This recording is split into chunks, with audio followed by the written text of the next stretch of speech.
जय हिंद विद्यार्थी मित्रांनो. येणाऱ्या परीक्षेच्या दृष्टीने अत्यंत महत्त्वाचा पॉइंट आहे.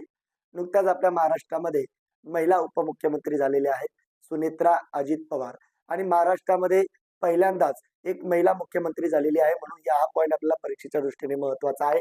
याच्यामध्ये जर बघितलं मित्रांनो, सुनेत्रा अजित पवार यांचा जो जन्म आहे मित्रांनो 18 ऑक्टोबर 1963 ला झालेला आहे आणि जन्मस्थान जर विचारलं तर धाराशिव या ठिकाणी जन्म झाला होता मित्रांनो.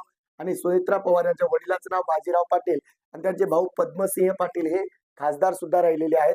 आणि अजित पवार आणि सुनेत्रा पवार यांचा विवाह हा 1985 ला झाला होता आणि सुनेत्रा पवार महाराष्ट्रातील पहिल्या महिला मुख्यमंत्री म्हणून पदभार स्वीकारलेला आहे. त्यानंतर जर विचारलं मित्रांनो, देशातील त्या 8व्या महिला उपमुख्यमंत्री झालेल्या आहेत आणि देशातील ज्या पहिल्या महिला मुख्यमंत्री उपमुख्यमंत्री होत्या त्या रणजित कौर विठ्ठल या पंजाब राज्यामध्ये उपमुख्यमंत्री झाल्या होत्या. आणि सुनेत्रा पवार ज्या आहेत या महाराष्ट्राच्या 11व्या उपमुख्यमंत्री झालेल्या आहेत. आणि याच्या अगोदर जर आपण बघितलं, सुनेत्रा पवार उपमुख्यमंत्री होण्याच्या अगोदर राज्यसभा सभागृहाच्या त्या सदस्या पण होत्या. त्यानंतर जर बघितलं मित्रांनो, सुनेत्रा पवार यांच्या संबंधित संस्था आपल्याला विचारल्या जाऊ शकतात. इन्व्हेस्टमेंटल फोरम ऑफ इंडिया या संस्थेच्या त्या सीईओ आहेत. तसंच बारामती टेक्सटाईल या संस्थेच्या त्या अध्यक्षा सुद्धा आहेत. त्याच्या व्यतिरिक्त जर आपण बघितलं मित्रांनो, तर उपमुख्यमंत्री पदाच्या बाबतीत आपल्याला विचारलं जाऊ शकतं.